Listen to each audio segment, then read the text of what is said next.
لیکن relief P T I کو مل گیا، اس پر آپ کی کیا رائے ہے ویسے؟ دیکھیں اس کا جواب انہوں نے اس جج کے اندر دے دیا ہے. نمبر 1 انہوں نے کہا جی پی ٹی آئی نے ایک پارٹی بننے کے لیے اپلیکیشن دی تھی جو ہمارے پاس پڑی ہوئی تھی، تو یہ ایک عام سول کیس نہیں ہے کہ پہلے آپ دوسری پارٹی کے نوٹس ہیں پھر اس کی کانسنٹ لیں یا اس کو پھر پارٹی میں. یہ اوور آل کسی ایک میں نے کہا یہ کسی ایک شخص کا کیس نہیں ہے، یہ یا کسی ایک مخصوص پارٹی کی اوور آل لوگوں کی ریپرزنٹیشن کا مسئلہ ہے. جب اتنے لاکھوں کروڑوں کے حساب سے لوگوں کی ریپرزنٹیشن، بیسیکلی ان لوگوں کی ریپرزنٹیشن کا یا وومن کا جن کو آئین نے ایک خصوصی اہمیت دی ہے، اور قانون بھی خواتین کو، عورتوں کو ایک خصوصی اہمیت دیتا ہے، اور فنڈامنٹل کے خواتین کا جو ہے ان کی پارٹیسپیشن کو اسٹیٹ پروموٹ کرے گی. اس بنا پہ انہوں نے کہا ہے کہ ہمارے پاس آل دو اپلیکیشن موجود تھی، تو یہ کہ اگر سمپل کیس ہوتا تو شاید ہم کہتے جی کہ آپ دوسری پارٹی آئے اس سے پوچھو. اب ہم نے یہ ضروری سمجھا ہے کہ اس میں پی کا جو ہے وہ ایک پارٹی ہے اور اس کو جو ہے وہ سنا گیا ہے، پھر اس کے مطابق لوگوں کی پریزنٹیشن کا فیصلہ کر دیا گیا ہے. جی تو یہ فیصلہ کر دیا گیا ہے. ہمارے ساتھ ایڈوکیٹ جہانگیر جدون صاحب پروگرام میں موجود تھے. آپ کے وقت کا ایک اور خبر شامل کرتے ہیں جی. لیفٹیننٹ جنرل محمد عاصم ملک کو D G I S I تعینات کر دیا گیا ہے. لیفٹیننٹ جنرل عاصم ملک 30 سپتمبر کو اپنی ذمہ داری سنبھالیں گے. لیفٹیننٹ جنرل عاصم ملک اس وقت جی ایچ کیو میں ایڈجوٹنٹ جنرل کے فرائض سر انجام دے رہے ہیں. لیفٹیننٹ جنرل عاصم اس سے پہلے بلوچستان میں انفینٹری ڈویژن اور بلوچستان میں انفینٹری بریگیڈ کمانڈ کر چکے ہیں. وہ اپنے کورس میں اعزازی شمشیر بھی حاصل کر چکے ہیں. علاوہ ازیں وہ chief instructor N D U اور instructor Command Staff College Quetta بھی تعینات رہ چکے ہیں. اور Lieutenant General Asim Fort Leavenworth Royal College of Defence Studies کے گریجویٹ بھی ہیں،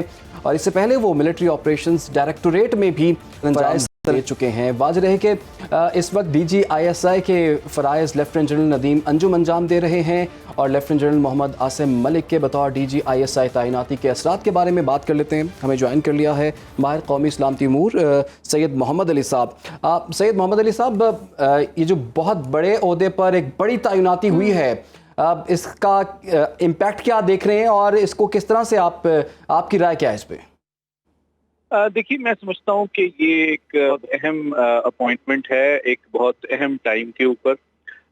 جو پاکستان کا انٹیلیجنس کا نظام ہے اس میں آئی ایس آئی جو ہے وہ پریمیئر انٹیلیجنس ایجنسی سمجھی جاتی ہے، اور اس پہ اس کے جو سربراہ ہوتے ہیں وہ بنیادی طور پہ قومی سلامتی کے معاملات پہ ایک طرح سے وزیر اعظم کے مشیر کے طور پہ کام کرتے ہیں. اور یہ جو اپوائنٹمنٹ ہوتی ہے یہ آرمی کی کمان جو ہے جنرل سید عاصم منیر کی مشاورت سے وزیر اعظم کے حکم کے مطابق کی جاتی ہے.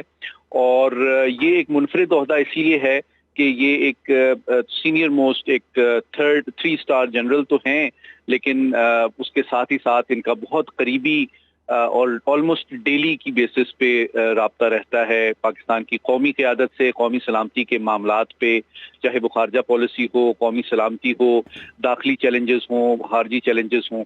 تو اس وقت جو پاکستان کو 3-4 بڑے چیلنجز کا سامنا ہے، اس میں داخلی سطح پہ ایک تو سیاسی استحکام ہے، معاشی چیلنجز کا سامنا ہے، اور ساتھ ہی ساتھ دہشت گردی کا سامنا ہے داخلی سطح پہ. تو یقینی طور پہ جس طرح آپ نے ان کا پروفائل بھی بتایا کہ ان کو انٹلیکچوئل لیول پہ بھی بہت عزت کی نگاہ سے دیکھا جاتا ہے. میں خود این ڈی یو کی فیکلٹی پہ رہا ہوں، تو نیشنل ڈیفنس یونیورسٹی پاک فوج کی اعلیٰ ترین جو قیادت ہے وہ یہیں سے چنی بھی جاتی ہے، اور وہاں پہ یہ چیف انسٹرکٹر کے عہدے پہ تعینات رہے ہیں. دوسرا یہ کہ جو اس وقت پاکستان کو دہشت گردی کا سامنا ہے، جن 2 صوبوں میں کے پی اور بلوچستان، ان دونوں میں انہوں نے بریگیڈ اور ڈویژن کمان کیا ہوا ہے. وزیرستان میں انہوں نے ایک بریگیڈ کمان کیا ہے اور آپریشنز کو لیڈ کیا ہوا ہے، جس کے مطابق جس کا مطلب یہ ہے کہ ان کو بخوبی تمام چیزوں کی پروفیشنل بیک گراؤنڈ کے بارے میں بھی آپ نے ہمیں بتایا، ہم بھی ڈسکس کر رہے ہیں. اس کے حوالے سے مزید یہ بھی بتائے گا جو دفاعی حالات ہم دیکھ رہے ہیں پاکستان میں، اس حوالے سے کیا کیا چیلنجز درپیش ہو سکتے ہیں؟ دیکھیے دفاعی اعتبار سے جو پاکستان فوج ہے وہ تو اندرونی اور بیرونی دشمنوں پہ بڑی گہری نظر رکھتی ہے، اور اس کے لیے اپنی دفاعی تیاری بھی کرتی ہے، ٹریننگ بھی کرتی ہے، ہتھیاروں کو بھی تیار شکل میں رکھتی ہے. لیکن جو آئی ایس آئی کا بنیادی رول ہوتا ہے وہ قومی سلامتی کے داخلی اور خارجی جو تمام چیلنجز ہیں اور خطرات ہیں ان کے اوپر یہ آئیز اینڈ ایئرز کا کام کرتے ہیں. ڈیلی بیسس پہ پرائم منسٹر کو بریفنگ دی جاتی ہے اور ان کو ان پٹ دی جاتی ہے جس کی بنیاد پہ اعلیٰ ترین سطح پہ فیصلے کیے جاتے ہیں. تو میں سمجھتا ہوں کہ اس وقت جنرل عاصم ملک کی جو تعیناتی ہے یہ اگلے چند سالوں کے لیے بہت امپورٹنٹ ہوگی، کیونکہ ان کی قیادت اور مشاورت سے پاکستان اپنے دہشت گردی، معاشی معاملات اور ساتھ ہی ساتھ جو پولیٹیکل سٹیبلٹی ہے ان چیلنجز سے کے لیے ان کے مشاورت اور ان پٹ کے اوپر ہیویلی ڈیپینڈ کرے گی ہماری فوجی قیادت بھی اور ہماری سیاسی قیادت بھی. تو اس لیے یہ ایک انتہائی اہم اپوائنٹمنٹ ہے اس وقت، انتہائی عام اپوائنٹمنٹ ہے. سر یہ بتائیے گا پاکستان کے حالات یقیناً آپ کو بھی پتہ ہے کہ بلوچستان میں اس وقت جو انسرجنسیز چل رہی ہیں، اس کے ساتھ ساتھ افغانستان کے بارڈر کے ساتھ جو وہاں پر صورتحال ہے، وہاں پر بھی پاکستان میں حملہ ہوتا ہے اور وہاں سے کافی لوگ جو ہیں وہ حملہ کرنے کے لیے یہاں بھی بھیجے جاتے ہیں اور ایک عمل دخل ان کا رہا ہے. پھر ایک طرف ہمارا اصلی دشمن ہے بھارت ہے. تو ایسی صورتحال میں ہم دیکھ رہے ہیں دہشت گردی کے واقعات میں بڑا اضافہ ہو گیا ہے. تو آپ کے خیال میں کون سے بڑے چیلنجز ہیں جو کہ نئے D G I S I کو درپیش ہوں گے؟ اب بہت اہم سوال کیا آپ نے. دیکھیں خارجی محاذ کے اوپر 3 بڑے چیلنجز میں پاکستان کی قومی سلامتی کے لیے دیکھتا ہوں. سب سے بڑا چیلنج جو اس وقت ہے وہ یہ ہے کہ مغربی جو طاقتیں ہیں وہ ان کا بھارت کے ساتھ جو گٹھ جوڑ ہے وہ بہت بڑھ رہا ہے، اور جس کی وجہ سے بھارت کو بہت زیادہ جدید ترین اسلحے کی فراہمی بھی ہو رہی ہے اور ساتھ ہی ساتھ ان کا انڈو پیسفک اسٹریٹجی میں رول بھی بڑھ رہا ہے. تو اس حوالے سے پاکستان کی جو ایک پازیٹیو ریلیونس ہے اور ساتھ ہی ساتھ چین، روس اور امریکہ کے آپس کے تناؤ کے باوجود ان تمام پاور سینٹر سے مثبت تعلقات استوار رکھنا یہ ایک بڑا چیلنج ہے. آپ کے خیال میں ایک بڑا چیلنج ہوگا. بہت بہت شکریہ آپ کا سید محمد علی صاحب، جو کہ اہم معاملے پر بات بلا شبہ ایک بڑی پوسٹ ہے، ایک بڑی تعیناتی ہے اور خاص طور پر چیلنجز بھی بہت بڑے بڑے ہیں. آگے بڑھتے ہیں جی.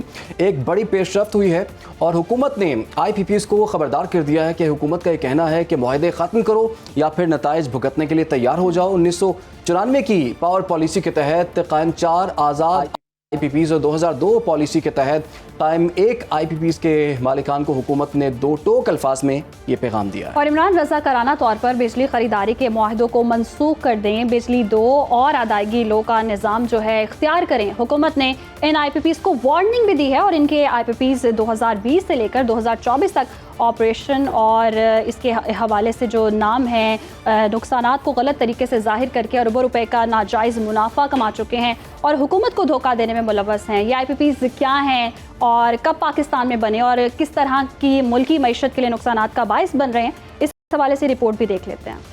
کرے کوئی بھرے کوئی. کچھ آئی پی پیز کے کانٹریکٹ نے ملکی معیشت کو بھی تباہی سے دوچار کیا. بجلی پیدا نہ کی لیکن اربوں روپے وصول کرتے رہے. ذرائع کے مطابق آئی پی پیز نے ویتنام اور بنگلہ دیش کے مقابلے میں اسی کیپیسٹی کے ونڈز پلانٹس 4 گنا مہنگے لگائے. پاکستان میں کوئلے کے ذخائر موجودگی کے باوجود imported fuel, high speed diesel اور درآمدی کوئلے پر انحصار کیا جا رہا ہے. انہی اقدامات کے باعث بجلی کی پیداوار مہنگی ہے. آئی پی پیز نے اتنی بجلی پیدا نہیں کی جتنی حکومت سے اربوں روپے کی سبسڈی حاصل کی. ذرائع کا کہنا ہے آئی پی پیز حکومت پاکستان کے بے پناہ اسرار کے باوجود فرانسک آڈٹ سے گریزاں ہیں. پلانٹس کی دیکھ بھال پر بھی اربوں روپے وصول کیے گئے. یہی نہیں، حیرت انگیز طور پر حکومت پاکستان آئی پی پیز کی انشورنس بھی خود برداشت کر رہی ہے. حکومت پاکستان نے ٹیکس، ڈیوٹی اور انشورنس کی مد میں بھی آئی پی پیز مالکان کو سہولیات مہیا کی. پھر بھی کانٹریکٹ ختم ہوئے تو پلانٹس پاکستان کی ملکیت نہیں ہوں گے. آئی پی پیز کے بیشتر مالکان لوکل ہیں مگر دانستہ طور پر کانٹریکٹ کچھ فارنرز کے نام کیے گئے.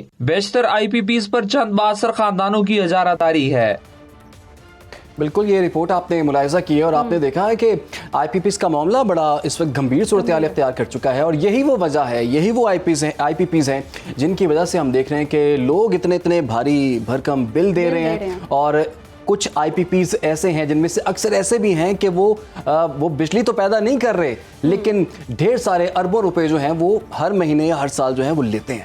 جی، اور ایسے میں عوام بڑی مشکلات کا بھی شکار ہے. ہمیں بجلی کے اتنے بل آتے ہیں اور آئے روز یہ مسئلہ ہے. عمران آپ کے ساتھ بھی یہ مسئلہ ہوگا، ہمارے ساتھ بھی یہی ہے کہ اتنے بھاری بھرکم ہم بل بھی ادا کر رہے ہیں لیکن ہمیں کوئی